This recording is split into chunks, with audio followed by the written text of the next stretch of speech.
Picture this. 100,000 t-shirt printing order. Dumaan kayo sa proposal, sa sampling, wash test, sa approval, hanggang sa matapos ang production at delivery na walang issue.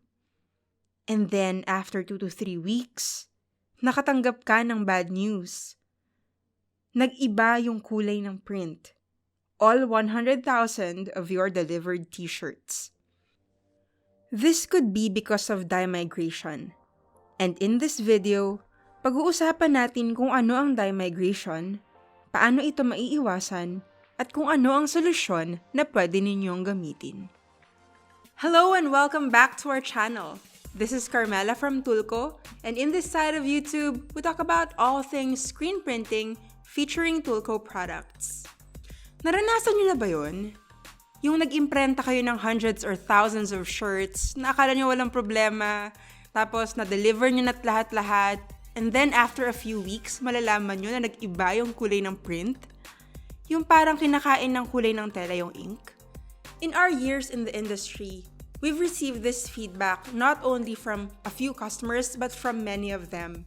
And even until now, kung saan napakarami ng available information everywhere about screen printing, problems about dye migration still happen.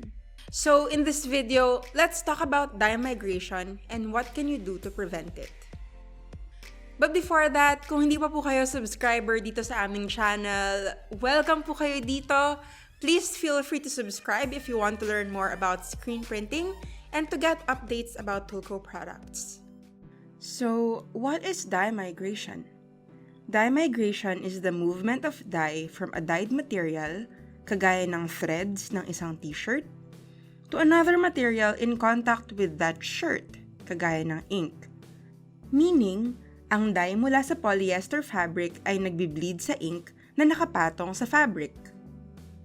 Nangyayari ito sa mga polyester and even cotton polyester blend fabrics, especially dark-colored fabrics like black, navy blue, and red. Excessive heat causes the fibers to release the dye, and it takes about a few days and sometimes even a year for the dye to fully migrate. Nakakatakot, di ba? But don't worry, i-share po namin sa inyo ang aming proseso kung paano malalaman kung yung dye sa fabric na gagamitin ninyo ay magmamigrate o hindi. Ilang paalala lang po, for this process, kailangan po ninyong i-prepare yung actual fabric and the actual ink na gagamitin po ninyo sa production. Also, you have to do this process based on how you will normally print this during production. Ibig sabihin, you don't have to do this our way, do it your way. Using the actual ink na gagamitin ninyo for production, print any design on top of the fabric. Again, print it based on how you will do it in production. Kung ipiprint ninyo ito sa production ng 2, 3, or 4 coats, print it that way. We are printing super white RC on a red fabric.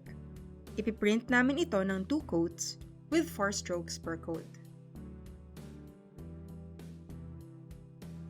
As you can see in the video, kakatapos lang iprint ng unang coat, and now we're drying it first before printing the second coat.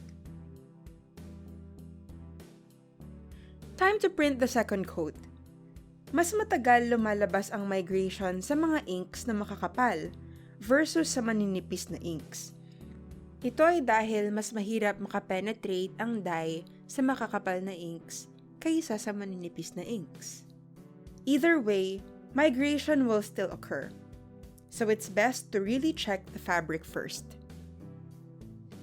Now this next part is not optional and you have to follow these instructions as recommended. After drying the print using a blower or heat gun until dry to touch, cure the print using a heat press. Kung walang heat press, pwede ring flat iron. Just make sure that the temperature is set in the highest setting. Since excessive heat releases the dye of the fabric, i-cure natin ito sa mas mataas na temperature, which is 160 degrees Celsius, for 20 seconds. By doing this process, napapabilis natin yung paglabas ng migration and we don't have to wait for 2 to 3 weeks para lumabas ito. Therefore, we can prevent damages from happening. After 20 seconds, you will know kung ang dye ng fabric ninyo ay magmamigrate kung nag-iba ang kulay ng print ninyo kagaya nito. Humalo ang red dye ng fabric sa white na ink, kaya from white ay naging pink ang print na ito. There are other ways to check for dye migration, but we're just sharing with you our process kung paano po namin ginagawa ito. If you have your own process for checking, we'd love to know about it. Please feel free to share it sa comment section ng video na ito. Also, always do research first about the type of fabric that you will use. You can ask your supplier about it, and you can also ask other screen printers about their experience in printing on a specific type or brand of fabric. Ngayong alam na natin na nagmamigrate yung dye ng fabric na gagamitin natin, we can prevent it from migrating to the ink by using the Tulco anti-migration ink. The anti-migration ink was designed to block dye migration, and it's very easy to use. We recommend to print it on your fabric as an underbase using 2 coats with 3 to 4 strokes each coat. In this video, we are printing only half of the design with anti-migration ink and half without para makita natin ang comparison.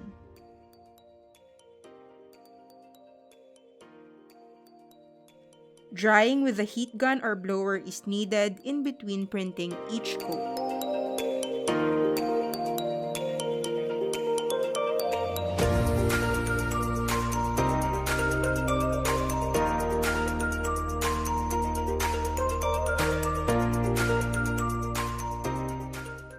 When the second coat is already dry to touch, you can now print the ink that you will use on top of it. In this video, we are printing 2 coats of super white RC.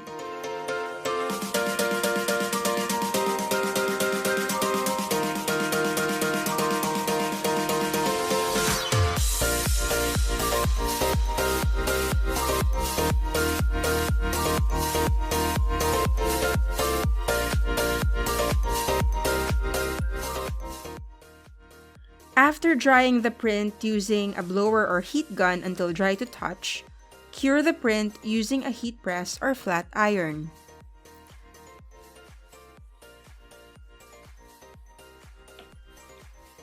We are curing this using the same heat settings earlier, which is 160 degrees Celsius for 20 seconds, just to compare the 2 sides when dye migration happens. Pero sa actual production, hindi na nyo ito kailangan i-cure sa ganun kataas na init.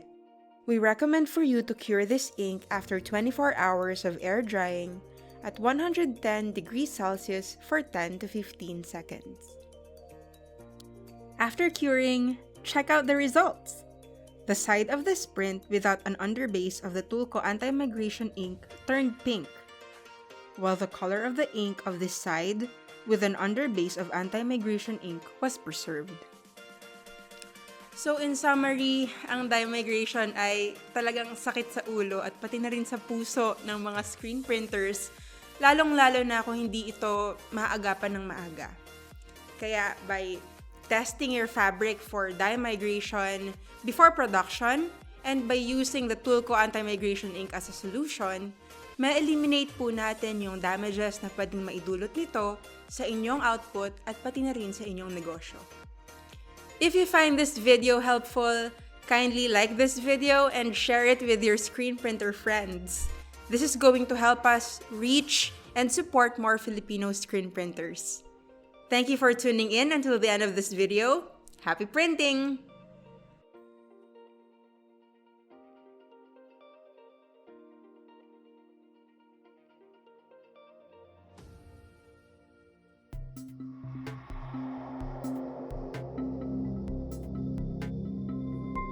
Tulco, the #1 textile ink in the Philippines.